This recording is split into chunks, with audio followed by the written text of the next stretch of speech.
Minasang, konbanwa. Sorry, late upload na nga pala tayo, no? Kasi may pasok tayo ng Sabado eh. Tapos nung linggo, ito nga, busy tayo, naggala kasama nga natin yung mga tropa natin. Bali, kumain nga kami ng ramen. Ito nga pala lugar na to eh. Yun yung una naming kinainan nung dumating kami dito sa Japan noong May. Solid nga yung mga pagkain nila rito, no? Isang set na yan, tapos mura lang siya, ano lang, 100 yen lang siya. At talagang ang gaganda pa ng mga ambience ng ramenan dito kaya talaga mag-e-enjoy kang kumain eh. Tapos yung serving bowl pa nila napakalaki, tignan nyo pag dumating yung order natin. Ang hirap niyang ubusin pero ang sarap eh, talagang nanamnamin mo eh kahit busog na busog ka na. Tinanghali na nga kaming kakagala niya nung inabot kami ng alas 2 bago kami nakakain. Kaya yun, putrip muna tayo minasang itadakimasu. By the way, ako nga pala si Joel, TITP dito sa Japan. Pagpasensyahan nyo na itong mini vlog natin at ito nga pala yung nangyari sa atin sa isang buong linggo. Tara, let's go! Bali nung Martes nga dumating yung kumiay natin at schedule kasi tayo mag-exam niyan dito sa driving school sa Mito Center. Dito lang din yun sa Ibaraki. At dahil medyo may kalayuan ngayon pupuntahan natin, alas 5 pa lang ng umaga sinundo na tayo pero ang schedule talaga natin ay 8:30 pa. Habang nagmamaneho nga si Ma'am Jen, kinausap na rin natin siya. Humingi tayo ng konting tips para kahit pa paano may malaman tayo, di ba, tungkol sa exam na iti-take natin. So yun, pagtapos namin nagkwentuhan, umidlip muna kasi nga haba ng biyahe, nakakaantok pa. Medyo bitin pa ako sa tulog niyan eh. Swerte nga natin at nakakuha tayo ng schedule na ganyan. At saka isa pa, nabilan na rin naman tayo ng kotse ng satyo natin. Pero hindi pa sa atin pinapagamit kasi nga wala pa tayong lisensya. Kailangan muna natin asikasuin yun bago ibigay sa atin yung sasakyan. Yun nga yung magiging service natin kasi malayo yung kaisya natin. Kaya nga muna yung driver natin dito sa 7-Eleven. Alas na sa kalahati na tayo yung biyahe. Siguro mga 1 oras pa bago makarating dun sa natin. Exam natin. Sana makapasa tayo para tayo lisensya dito sa Japan. At ito nga, narating na natin ang destinasyon. Nakakalungkot nga lang, no? Dati kami rito, 6 yata kami nagpunta rito at naka-schedule para sa lisensya. Ngayon, mag-isa ko na lang bumalik. Kasi ngayon, ibang kasama natin umuwi na ng Pilipinas at yung iba hindi na tumuloy na kumuha ng lisensya.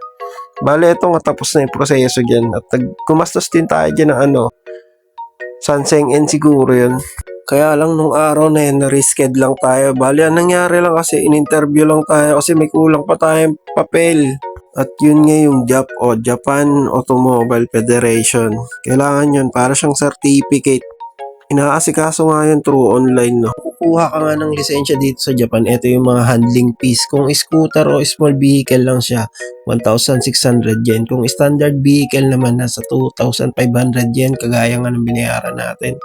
Sa large vehicle naman, nasa 3,900 yen siya.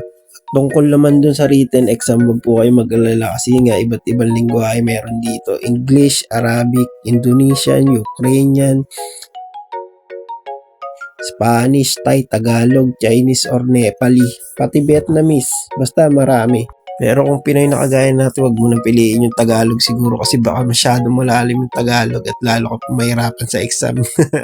Pero dati daw, pwede mong gamitin yung international license mo dito, kaya lang humigpit sila kasi maraming pasaway.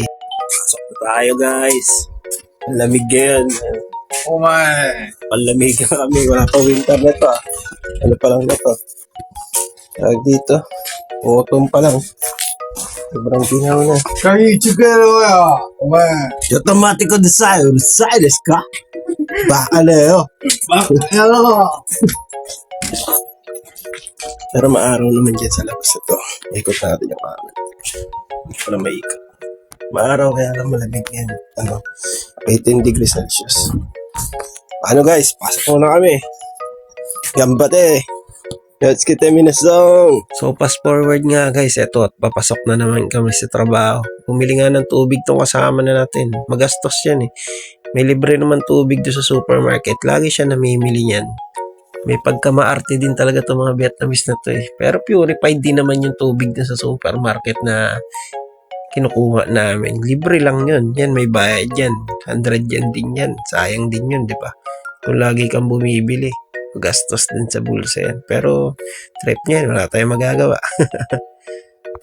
Ang kinaganda nga lang doon, once na niyaya ako na ito magpunta sa Convini, ililibre ako niyan, kundi ice cream inumin. So ayun nga, pinapili niya ako ng may inom. Kaya yun, tinuro ko sa kanya yung gusto ko. Yun, binayaran niya na. Bahala na siya dyan. Nauna na nga ako lumabas sa kanya dyan at gusto ko rin pagmasdan yung paglutang ng araw. Maaliwalas nga rito ngayon, malamig lang yung panahon pero ang ganda ng paligid. Tignan mo naman, oh. At tignan mo nga naman, oh, parang kanina papasok lang tayo, ngayon uuwi na naman tayo. Alas 5 na. Ito yung pinakamasarap na oras sa lahat, yung uuwi na tayo kasi makakapagpahinga, makakakain na naman tayo. Tapos na ang trabaho, di ba?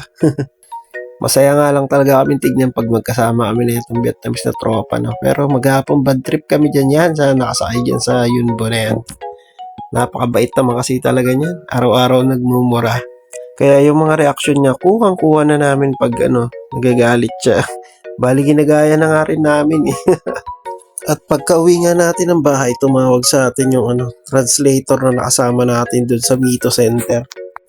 Bali niyaya niya nga tayo ditong kumain at mag-inuman ng kaunti. Kaya shoutout kay Ma'am Shelito Mariano. The best nga yung pagpunta natin dito sa bahay nila. No? Tinanggap nila tayo ng bumbo. Pinakain tayo dyan.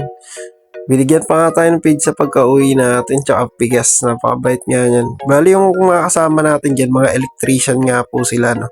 Yung nakadilaw na yun, ang pangalan niya si Kuya Marco. At yung nakapula si Kuya Joey.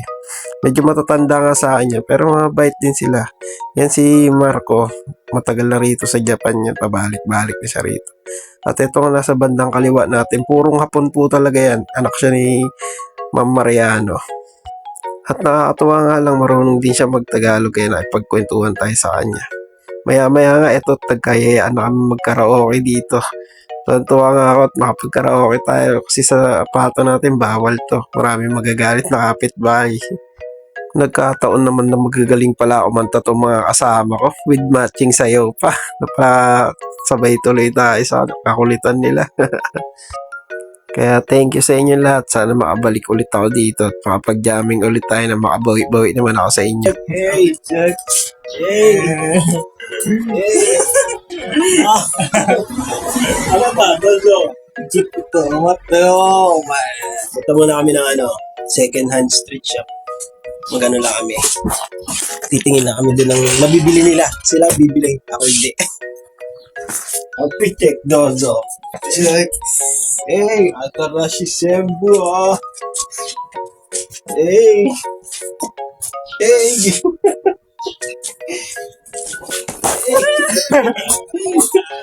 Alis muna kami, minasang. Gala muna kami. Sama namin sila eh. Day off kasi namin yan eh. Okay, matan eh. Mamaya na lang.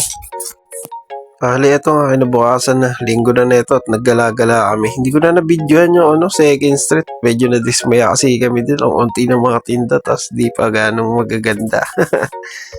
Kaya ito, pumasok na lang kami dito at nag-sightseeing na lang kami. Ang dami nga rin palaruan dito, parang yung pinupuntahan natin Kantaydan. Kaso mas malayo to kasi nga halos 30 minutes din yata kami nag-bike dito eh.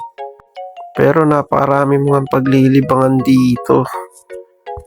At sa sobrang tunga nga namin, ayun, naglaro kami ng claw machine. Hindi ko na na-videoan, kaya lang natalo po kami. Yung tropa nating Vietnamese, naka 2,000 yan yata kauhulog dun sa action figure na si San Goku. Hindi niya naman nakuha. Kaya tawa kami ng tawa eh. Inis na inis siya dun sa nilalaro niya eh. Ako dun naman ako nadali sa Pokemon na stop toy si Bulbasaur. Kumastos din yata 400 yan. Tapos nga kami magkulitan doon, lumipat naman kami dito sa PC Depot. Tignan natin kung anong magagalaan natin dito at makikita natin sa loob na ito.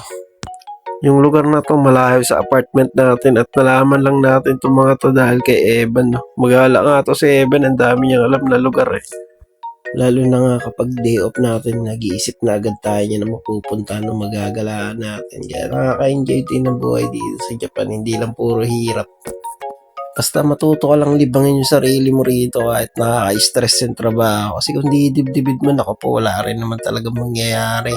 Malulungkot ka lang ng sobra, baka mabaliw ka pa. Yung mga items nga dito is used na rin, no? Pero ang gaganda pa. Mukhang mapapakinabangan mo rin talaga. Nung nagpunta nga tayo kanina sa second hand street, maghahanap sana tayo ng mga dun, panlamigan na jacket para sa winter. Kaya lang wala tayong gano'n nakita. At dito nga napakarami niya. Kaya lang medyo mahal din kasi. Tapos wala pa tayong gano'ng perang dala ngayon. I mean, malayo pa pala ang sahod, hindi walang perang dala. Kasi wala talaga. Gusto man natin bumili ng mga jacket, kaya lang short tayo sa budget, kaya tingin-tingin na lang muna tayo at paggala-gala.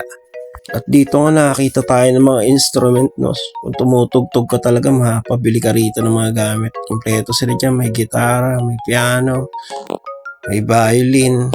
Meron din drum set dyan, kaya lang di naman kasi tayo mga hilig tumugtog at wala tayong alam sa mga pyesa na yan. Meron na lang kung may magtuturo sa atin siguro. Medyo mura nga yan, oh. At ang gaganda pa ng quality niya. Sa mga mahihilig talaga mag-music, bagay na bagay dito magpunta. Panigurado, may uwi ka rito. Pagkatapos nga namin magpunta dito, kumain kami dyan sa Raminan. Yun yung nasa unang part ng video natin. At kinagabihan, nagkayaan na naman ulit kaming kumain. Balak sana nga namin mag-sushi. Kaya lang yung pinuntahan namin na pwesto, medyo maraming tao eh. Ang ganda pa naman sana ng lugar nito dito nga sa Hamasushi. Marami talaga mapagpipilian sana na foods, kaya lang wala eh. Wrong timing tayo, ang daming tao sa loob, marami pa nakapila, kaya hindi na namin hinintay yan. Bali nagpunta na lang kami sa Domino's Pizza. Kakain sana nga kami, kaya lang epic fail, pang ano lang pala siya, take out. Kaya yun, nauwi tayo sa McDonald's. Kasi walang Jollibee rito, dito lang kami nagpunta sa McDonald's. So ayun, ngiting tagumpay nga yung tropa natin kasi naka-order na rin sila dyan. Kaya tara guys, kain muna tayo at tadakimasu. So bali hanggang dito na nga lang din tong video na to. Sana nag-enjoy kayo. Kita-kits ulit tayo sa day off ko. Yun lang yung kaya nating oras para makapag-upload ng vlog eh. Matane! Bali ito nga pala yung agency natin at ang ating school. At andito na rin ang mga taong kailangan nyong hanapin para makapunta kayo dito sa Japan. Jikai made sayonara, soshigo, sityo, arigatou gozaimashita.